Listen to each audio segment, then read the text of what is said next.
안녕하세요. 오늘은 우리 최원경 목사님을 모시고 이제 토크쇼를 진행하고자 합니다. 강연은 잘 들으셨는지 모르겠네요. 최원경 목사님은 젊었던 시절 20대 때는 어떻게 보내셨나요? 저는 고등학교 졸업하고 바로 신학대학을 갔기 때문에 교회에서 주로 봉사활동하고 지냈고요. 또 신학대학 시절에는 작은 선교회에서 선교단원으로 봉사를 했는데 주로 좀 소외된 곳을 찾아가는 그런 봉사단체였습니다. 인천에 있는 그 재활 여성들 창녀촌에 있다가 이제 삶을 다시 갱생하기로 결심하고 갱생원에 들어와 있는 그런 여자분들 찾아가서 공연을 한다든지 군부대 공연이라든지 또 장애인들을 위한 어떤 인식 개선 그런 것을 목표로 하는 그런 공연을 만들어서 하기도 하고 또 제가 노래를 워낙 좋아해서 제 이름을 걸고 콘서트도 하기도 하고 여러 가지로 활동을 했습니다. 그 20대 초반에 그러니까 신학대학교를 가야겠다라고 어떤 그런 게 뭐 꼬마 때부터 있으셨던 건가요? 아니면은 중1 때 은혜를 너무 크게 받아서 결심을 하긴 했는데 원래는 그 후에는 미술을 하고 싶어서 그 고등학교 1학년 때 미술을 시작했는데 때마침 박재동 화백이 그때 우리 미술 선생님이셨습니다.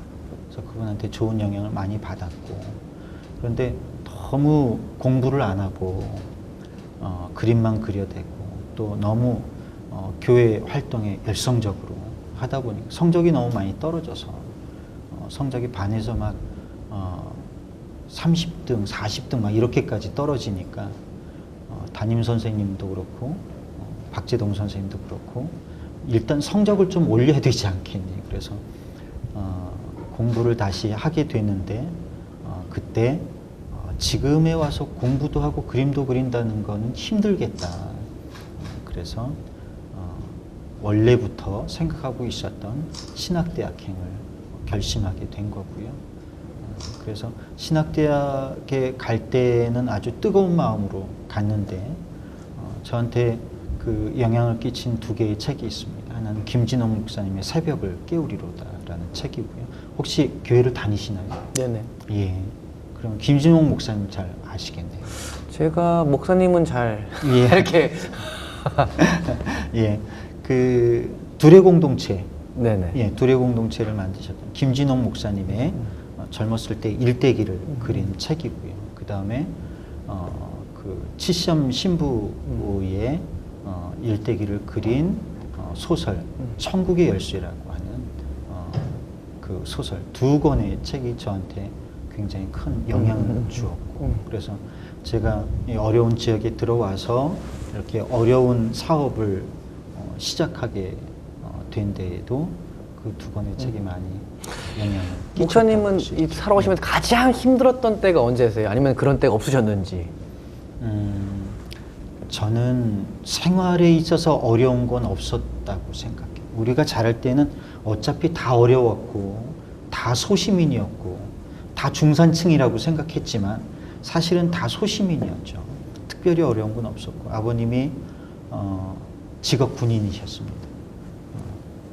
중령으로 예편하셨는데 그래서 특별히 어려운 건 없었는데 물론 아주 젊으셨을 때 고생할 때는 우리 누님들이 같이 고생을 하셨고 저는 막내기 때문에 고생 없이 자랐습니다. 제일 어려웠던 건 군인이신 아버님과의 관계가 제일 어려웠지 특별히 큰 인생 아버님께서 이렇게 어떤 신학대학교를 가고 어떤 목사님의 길을 걷는다고 하셨을 적에 아버님께서는 이렇게 장하다 뭐 이렇게 호응이 좋으셨나요? 아니면은 반대는 없으셨나요? 반대는 못 하셨죠. 아버님 교회 장로님이셨고 예. 어머니는 뱃속에 있을 때부터 이 아이가 모태신앙. 네, 저렇게 멋진 목사님이 되셨으면 하고 혼자 꿈을 꾸셨으니까 모태신앙이셨군요. 예, 엄마 뱃속에서부터 영향을 받았을 거라고 생각합니다. 예. 그러면 근데 이제 요즘 젊은이들한테는 황금수저다, 흑수저다 이게 요즘 키워드이기도 하고 제가 여쭤봤던 건 꼭 물질적인 것이 아니라 지금까지 살아오시면서 가장 힘들었던 때가 있다라면 그게 없다라고 한다면은 솔직히 젊은 친구들한테는 인간미가 없는 목사님이거든요. 어찌 보면 제가 제일 어려웠던 거는 사실은 방황이라든지 목회를 시작하면서가 제일 어려웠을 거예요. 왜냐하면 군포에 15년 전에 들어와서 개척을 했는데 요즘 사람들이 그렇잖아요. 작은 교회, 특히 지하에 있는 교회는 가볼 생각을 하지 않습니다. 지금 작은 교회가 지하에 있나요? 예, 네. 아직도 교회는 지하에 있죠. 그래서 많은 사람들이 왜 교회를 위로 올리지 않고 센터하고 도서관을 올리고 교회가 쾌쾌한 지하에 아직도 있습니까? 묻는데 제가 생각할 때에는 지하는 여러 가지 장점이 있는 곳입니다. 소리가 밖으로 많이 나가지도 않고 여름엔 시원하고 겨울엔 따뜻하고 좋은 곳입니다. 서울에 있는 유명한 교회들도 지하에 있지 않습니다. 그리고 아이들은 지하에서 키우면 안 되죠. 제가 처음에 지하의 창고방에서 목회를 시작했더니 기관지가 안 좋아져서 매년 겨울만 되면 3개월씩 기침을 하는데 폐병 환자처럼 기침을 했습니다. 그러니까 얼마나 고생이 스러웠겠어요.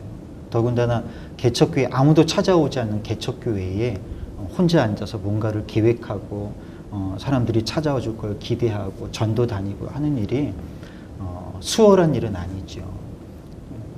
그러니까 사람들이 오지 않습니다. 사람들은 1000명, 2000명 이렇게 큰 교회에서 시스템이 되어 있고 우리 아이들을 잘 교육시켜 줄 수 있고 또 교회에 많은 그 서비스 프로그램들이 되어 있는 또 영어도 가르칠 수 있고 부모들의 취미 활동도 할 수 있고 뭐 심지어 뭐 인문학 강의 같은 것도 할 수 있고 그렇게 잘 되어 있는 포맷이 되어 있는 교회 가기를 바라지 지하교회 딸랑 목사 혼자 있는 교회에 가서 도움을 받고 싶어 하지 않는다는 거죠. 더군다나 그때 15년 전에 제가 너무 어려 보여서 제가 나가면은 담임 목사님은 어디 계세요? 하고 물어봤습니다. 너무 어려 보이는 담임 목사로 보이지 않는 거죠. 그런 상황에서 목회를 하다 보니까 그 뭔가 마음대로 되어지지 않는 현실 때문에 늘 얼굴에 열이 올라오고 아토피가 교회도 홍보를 하셔야 되고 마케팅을 그렇죠. 해야 되는데 예. 그렇죠. 나름대로 마케팅도 네. 해야 되고 전도도 해야 되고 해야 되는데 내가 아무리 좋은 일을 하고 싶습니다 말해도 작은 개척교회에서 뭘 할 수 있겠나 그렇게들 생각합니다. 사모님이 많이 도와주셨나요? 많이 도왔죠. 많이 도와서 처음 시작할 때부터 어린이 무료 교실을 토요일마다 시작했습니다. 아내가 몬테소리 대학에서 강의를 했었기 때문에 아이들을 영어를 봐주고 또 개인 레슨을 하면서 무료로 아이들을 봐줬는데 그때 광고를 보고 찾아왔던 애기 엄마들이 아니 이렇게 훌륭한 분들이 왜 이렇게 지하에서 고생을 하고 계시느냐고 그분들이 후원자가 되어서 종잣돈을 냈습니다. 그래서 그분들이 내준 종잣돈으로 공부방을 하게 된 겁니다. 공부방을 하시라고 우리가 후원하겠다고 그분들이 그러니까 진심이 통한 거네요. 거죠. 네. 아이들을 유치원에 보내지 않고 그냥 우리 교회에 맡겼습니다. 그래서 허가도 되지 않은 공간이지만 우리 교회에서 아이들을 가르치고 키웠던 거죠. 공동 육아의 개념으로 시작을 했는데 그 아이들이 다 우리 지역의 학교에서 영어로 학업으로 다 1, 2등을 하는 좋은 성과들을 내서 입소문이 나고 그러다 보니까 그 더 많은 부모들이 오기를 바라게 되고 지금까지도 우리 센터는 입소문이 많이 나 있는 곳이어서 몇 년 됐죠 이제? 이제 15년 된 거죠. 15년 됐는데 매년 우리는 정원이 30명입니다. 30명인데 한 명이 빠져야 한 명이 들어올 수 있거든요. 그런데 매년 대기자가 30명입니다. 그럼 30명이 다 들어오려면 30명이 다 나가야 되는데 한 명도 안 나가거든요. 1학년 때 들어오면 이제는 탄탄하게 자리를 잡으셨네요. 1학년 때 초등학교 1학년 때 들어오면 중3까지 안 나갑니다. 예. 고등학교 때까지도 돌봐주면 고등학교 때도 안 나갈 기세예요. 그러나 뭐 고등학교에 가면 학교에서 야간 자율학습하고 여기에 와서 뭐 돌봄을 받을 그러니까 처음에는 없습니다. 그 후원자들의 도움으로 시작을 했으나 지금은 예. 아주 잘 된다라는 이제 말씀을 해주셨고. 그렇죠. 예. 네. 그리고 앞으로의 꿈은 뭐세요? 저희는 이제 도서관을 만들어졌고. 도서관은 만들어졌고 저희가 궁극적으로 꿈꾸는 것은 외형적으로 봤을 때 어떤 복지관을 만든다 혹은 재단을 만들어서 사회공헌 프로젝트를 한다. 이거는 제가 꿈꾸고 있는 여러 일들 가운데 하나인데 제일 큰 목표는 마을 만들기를 하고 싶어요. 지금 샘터 평생학습이라고 마을이라고 해서 정부에서 지원하는 평생학습 프로그램 중에 하나입니다. 샘터 평생학습 마을을 통해서 우리가 여러 강좌들을 하는데 그 강좌들을 하는 것은 부모들한테 주민들한테 무료로 학습을 시켜준다는 개념을 넘어서는 것. 학습을 위해서 모였지만 그들이 모여서 공동체가 되고 동아리를 넘어서는 공동체가 되고 마을이 되고 살기 좋은 마을을 만들어 나가는 기초 공동체를 만들자는 것이거든요. 근데 이제 마을이라고 하면 예. 마을은 이미 이제 조성이 되어 있는데 이제 아니죠. 동네는 조성이 되어 있지만 네네. 마을은 상실되어 가고 있는 거예요. 아까 처음에 시작할 때 말씀드린 정팔이나 택이나 다 내 새끼처럼 키우던 공동체가 살아있는 것을 우리가 마을이라고 부르는데 지금 정부에서나 혹은 시민단체들이 생각하는 마을 만들기는 그런 마을 만들기에 원형을 복원하자는 거예요. 마을의 원형을. 네, 근데 이게 저는 이제 네. 궁금한 것이 뜻은 좋으나 네. 과연 그 말씀하셨던 것처럼 예전에 우리가 마당 문화가 아니고 아파트 문화잖아요. 어찌 보면 아파트라는 것 자체는 미국에서 노동자들이 살기 쉽게 공장 바로 옆에서 닭장처럼 모아놓은 이 어떤 삶의 유형인데 잘 뭐 아시겠지만 요즘은 엘리베이터를 타도 인사를 안 하거든요. 예, 맞습니다. 그러니까 이미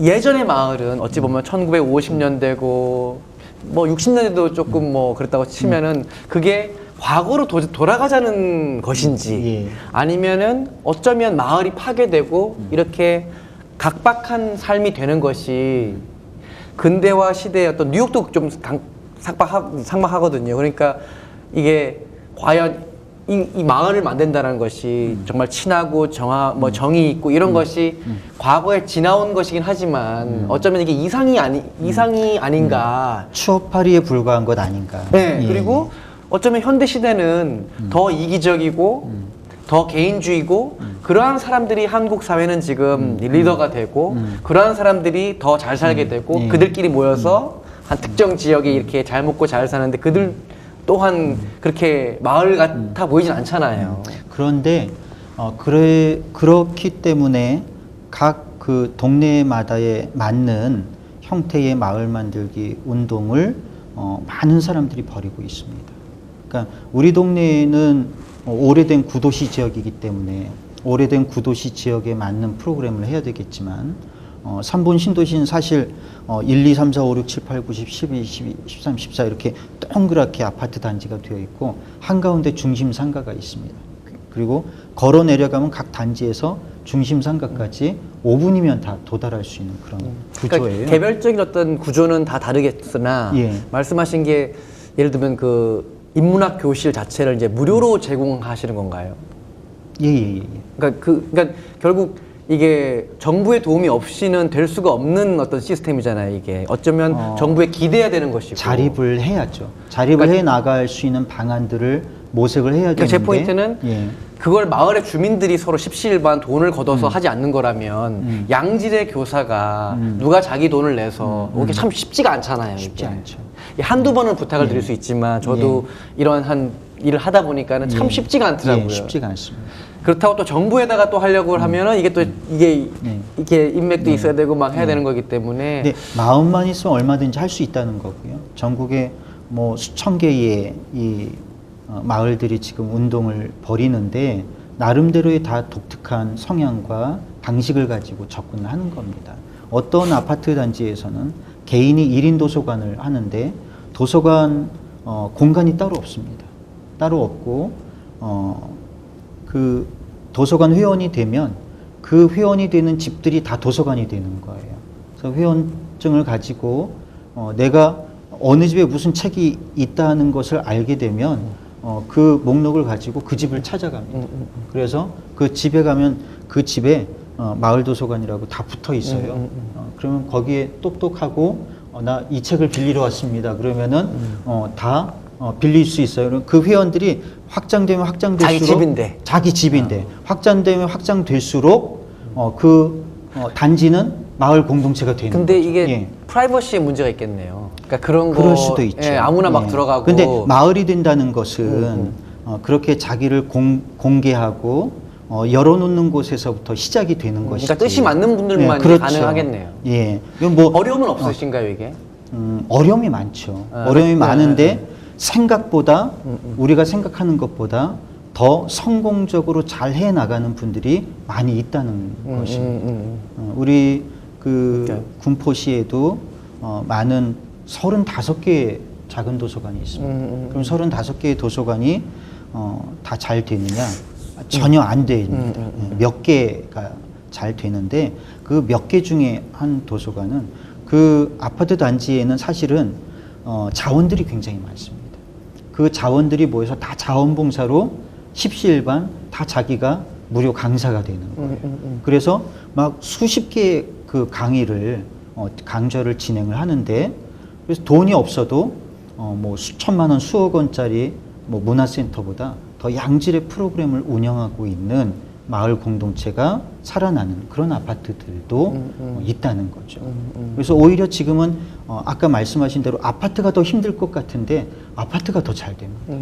처음엔 아파트 도서관들이 다 죽어 있었는데 지금은 아파트들이 더 살아나고 이 구도시적은 더 힘든 것이 뭐 새벽 1시, 2시까지 일하다가 들어오고 아이들은 방치되어 있고 돌봄이 필요한 아이들이 지금 전국에 100만 명이 넘는다는데 지역아동센터에서 그 많은 아이들을 다 돌볼 수는 없거든요. 방치되고 있는 그 아이들.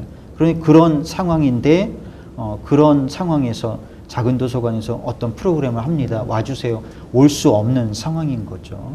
그래서 그러니까 오히려 더 힘들죠. 오늘도 제가 기사를 봤는데 점점 더 책을 보지 않는다. 맞습니다. 예. 그러면 어쩌면 굳이 이 도서관을 만드는 것 자체가 낭비가 아니겠느냐. 그 공간 자체가 이렇게 누군가 또 제시를 할 수도 있을 것 같아요. 그러니까는 굳이 도서관 만들면 뭐해? 책도 안 보는데. 그럼 그 공간은 놀고 있는 공간이 되잖아요. 어찌 보면 효율성으로 따졌을 적에. 그렇지 않습니다. 지금 도서관이 굉장히 바쁘게 돌아가고 있거든요. 책을 보러 오는 분도 있고 빌리러 오는 분들도 있지만 그분들보다 더 많은 분들이 그 인문학 교실을 들으러 오고 혹은 강좌에 참여하러 옵니다. 뭐 퀼트도 있고. 그 인문학 교실은 얼마가 됐죠, 그러면 지금? 인문학 교실이 벌써 4년째 되는 거죠. 그래서 올해부터는 그냥 뭐 몇 회기 하고 끝나는 게 아니라 한 24주 연속으로 계속 갈 수 있는 인문학당으로 정착을 한번 시켜보자 이렇게 계획을 하고 있습니다. 그냥 도서관만 놔두는 것보다는 새로 그렇게 뭐 재능 기부를 해주시는 강사님이 매주 오셔서 하면은 뭐 활성화가 되긴 될 텐데 이것 또한 마케팅이 필요한 것이고 그렇죠. 알려야 되고 그렇게 해서 한두 사람이라도 더 책을 보게 되고 한두 가정이라도 더 그 변화가 일어나게. 교회에 있는 거죠? 교회에 있는 게 아니고 우리는 상가 건물에 있거든요. 네네. 지하에는 교회고 2층에 도서관, 3층에 센터 이렇게 있습니다. 그런데 완전히 그 독립된 공간이기 때문에 교회라는 생각을 안 하고 그냥 오시는 거죠. 그렇게 해서 운영을 하는데 그래서 한 가정이라도 더 변화가 될 수 있다면 그 가정에서 자라는 아이들은 인생이 달라질 거다라는 거예요. 그래서 지금 제가 제일 하고 싶은 프로그램은 북스타트 프로그램입니다. 서양에는 굉장히 그 활성화가 되어 있는데 우리나라는 보건소에서 처음에 아기 태어났을 때 책 보따리 하나 주는 거 이상을 잘 못하고 있어요. 그리고 주간부서가 중앙도서관 막 이렇게 돼 있단 말이에요. 그러면 우리 구도시에 살고 있는 애기 엄마들이 갓난 애기를 안고 버스 타고 택시 타고 가기 힘드니 가기 힘들잖아요. 근데 그러니까 주변에서 책을 주변에 있는 작은 도서관들을 통해서 북스타트 운동을 하게 되면 그냥 집에서 잠깐 나가서 책을 보고 또 프로그램에 참여하고 또 아이들이 부모와 함께 책을 읽는 프로그램 이것도 무료로. 네, 무료로. 그게 굉장히 중요한 거거든요. 그런 경험을 쌓는 게 중요한데 그런 경험을 쌓을 수 있도록 해준다는 거. 그러면 이 프로그램은 재정은 그냥 교회에서 이렇게 대해주는 건가요? 후원자도 있고 교회도 있고 또 자원으로 강사로 오시는 분도 있고 또 정부에서 지원해주는 비용도 있고 다각도로 이걸 이제 운영을 하는데 그래서 뭐 큰 교회에서 해주면 좋겠지만 큰 교회들은 사실 별반 관심이 없고 큰 교회는 이미 돈이 풍족하기 때문에 자기들의 프로그램을 돌리면 되잖아요. 그렇죠. 예. 굳이 뭐 굳이 그럴 필요 없고 그리고 어찌 보면은 기업적으로 따졌을 땐 중소기업이잖아요, 지금은. 그렇죠. 예, 어찌 보면 구멍가게라고 말할 수 있고. 구멍가게죠. 예. 딴 데야 뭐 대기업들이니까 굳이 자기들 더 큰 프로그램을 돌릴 거고. 구멍가게만 3개 하고 있는 거죠. 네. 그런 상황입니다.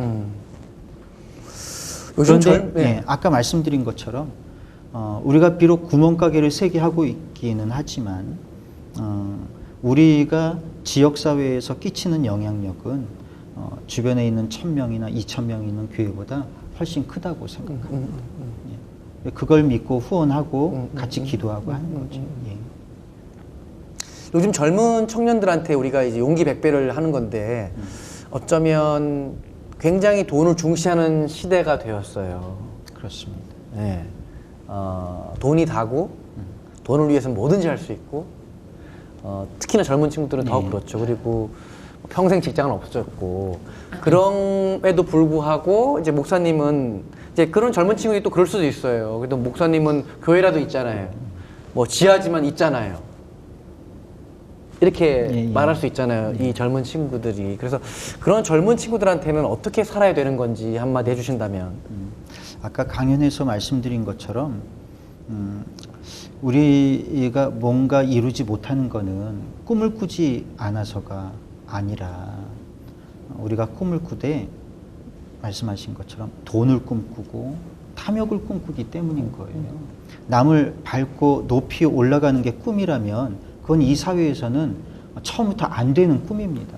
왜냐하면 구조가 그렇게 되어 있지 않거든요. 1등은 한 사람이고 나머지 수십만 수백만 명의 젊은이들은 다 꼴등인 거예요. 1등을 꿈꾸면 처음부터 절망으로 시작하는 거고 절망으로 끝날 수밖에 없습니다. 1등이 되지 않는 한은. 그런데 얼마 전에 그 기사에 보니까 꿈을 돈으로 꾸지 마라 이 말씀이시죠? 그렇죠. 그 얼마 전에 기사에 보니까 상대적 박탈감이라고 하는 것은 어느 정도 위치에 올라가야 안 가질 수 있나 조사를 한 거예요. 어느 정도 위치면은 상대적 박탈감을 안 가질 수 있다고 생각합니다. 뭐 다 다르겠죠. 개개인마다. 예. 다 자기 주변 그 사람들을 보고서 상대적으로 결정한 거니까. 예. 이 세상에 상대적인 박탈감을 안 가질 수 있는 사람은 없답니다. 예. 모두 다 박탈감을 느낀다. 예, 모두 다 박탈감을 느낀다. 태어날 때부터. 예, 100만 원짜리는 200만 원짜리한테, 맞습니다. 200만 원짜리는 400만 원짜리한테, 400만 원짜리는 사업가한테, 사업가들은 유명한 무슨 뭐 벤처기업가한테, 벤처기업가들은 대기업한테, 더 가진 자들에게 더 항상. 가진 자들한테 언제나 누구나 다 상대적인 박탈감을 느끼는데, 그럼 제일 꼭대기에 있는 이 피라미드의 제일 꼭대기에 있는 한 사람은 상대적인 박탈감을 느끼지 않느냐? 그도 느낀다. 예. 또 딴 나라 보면 또. 네, 우리나라에서 제일 큰 기업가는 다른 나라를 보고 느끼고 그 나라의 기업가는 역사적으로 자기보다 더 가졌던 사람한테 박탈감을 느낀다고 하죠. 그러니까 상대적인 끝이 없는 거네요. 끝이 없는 거예요. 상대적인 박탈감이라고 하는 거는 한번 갖기 시작하면 헤어나올 수 없는 거예요. 그러니까 처음부터 나는 박탈이 아니라 해탈을 해야 되는 거예요. 네, 맞습니다. 처음부터 나는 상대적인 박탈감 같은 건 없이 살 거야. 처음부터 자유롭기로 결정하고 살지 않는 한은 그는 일생 불행한 겁니다.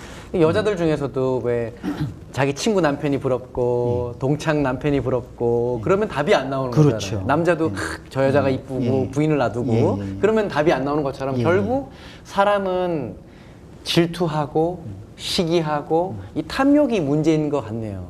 그죠? 맞습니다. 그래서 성경에서도 욕심이 만악의 근원이라고 그렇게 말하고 있는 거죠. 욕심을 버리고 내가 하고 싶은 일을 위해서 투자하면 그게 규모가 문제가 아니라 우리가 작은 규모로 일하고 있지만 우리가 작은 일을 하고 있다고 말하는 사람은 아무도 없거든요. 근데 요즘 보면은 이렇게 뭐 N4 세대라고 예. 결혼도 포기하고 아이도 포기하고 요즘 젊은이들한테 니들이 가진 꿈은 돈이기 때문에 니들이 안 되는 거야 라고 말할 수는 없잖아요. 지금의 이 친구들도 나름대로의 이유가 있고 단지 탐욕과 돈이 아니라 할지라도 상황은 예전과는 달리 굉장히 힘들어져 있는 상황이잖아요. 그래서 마무리하는 어떤 그 차원에서 목사님께서 지금 참 꿈을 꾸지도 못할 정도로 힘든 이 젊은이들한테 한마디 해주시면 좋겠습니다. 네. 저는 지금 젊은이들이 당면하고 있는 상황이 현실적인 문제가 아니라 심리적인 문제라고 봅니다. 왜냐하면 지금 우리 한국 사회는 그 어느 때보다도 좋은 상황이거든요. 이전에 한 번도 지금과 같은 번영을 누린 적이 없었습니다. 저희 아버님이 평생 하신 말씀이 우리는 날마다 꿈을 꾸는 것 같아요. 그러셨어요. 왜냐하면 6.25 이후에 그 잿더미 위에서 살아남아야 했던 그 세대에서 제가 섬겼던 목회자는 뭐라고 그러셨냐면 야, 우리 때는 사람을 죽이거나 길거리에서 여자를 범하거나 어떤 짓을 해도 그걸 죄라고 생각하지 않았어. 윤리의식도 없고 도덕도 없었던 그런 시대를 관통하고 살아오면서 살아남는 것만이 유일한 목표였던 그런 시대에서 살았던 부모 세대에 비하면 지금 이 시대는 얼마나 정의롭고 그리고 정말 자기가 하고 싶은 것들이 세상에 널려 있는 그런 세상입니까? 용기만 가지면 된다고 생각을 하고 지금 우리가 돈이 없어서 못하는 게 아니라 용기가 없어서 못하는 거라고 생각해요. 용기를 갖고 도전해 보면 좋겠고 지금 일자리가 없어서 방황하는 친구들도 많겠고 또 사업을 하고 싶어도 돈이 없어서 못하는 친구들도 있겠고 많이 있겠지만 그것도 역시 믿음의 문제이고 용기의 문제가 아닌가. 내가 하고자 하면 후원하는 사람들은 얼마든지 만들 수 있고 그리고 나를 위해서 희생해 주는 사람들도 얼마든지 찾을 수 있다. 그런 용기를 가지고 처음부터 다시 한번 차근차근히 시작할 수 있으면 좋겠습니다. 오늘 우리 최원겸 목사님께서 우리 젊은이들은 물론 한국의 청장년 그리고 해외에 나가 있는 다른 우리 동포 모든 교포 모든 분들한테 주시는 메시지는 우리는 어쩌면 우리 한국 건국 이후에 가장 번영의 시대에 살고 있고 우리가 필요한 것은 더 강한 용기이다. 이때야말로 더 강한 용기가 필요하시다는 말씀 잘 들었고 아프니까 청춘이다라는 그 책도 쓰시고 있는데 최근 SNS를 보니까 아프면 환자다. 그래서 우리 젊은 청년들이 아파하지 말고 마음이 단단해지고 그래서 더 용기 내시기 바랍니다. 우리 용기 100배 오늘 와주셔서 너무너무 감사하고 앞으로도 도서관 사업 그리고 하시는 일 모두 잘 되시기를 제가 기도드리겠습니다. 네, 감사합니다.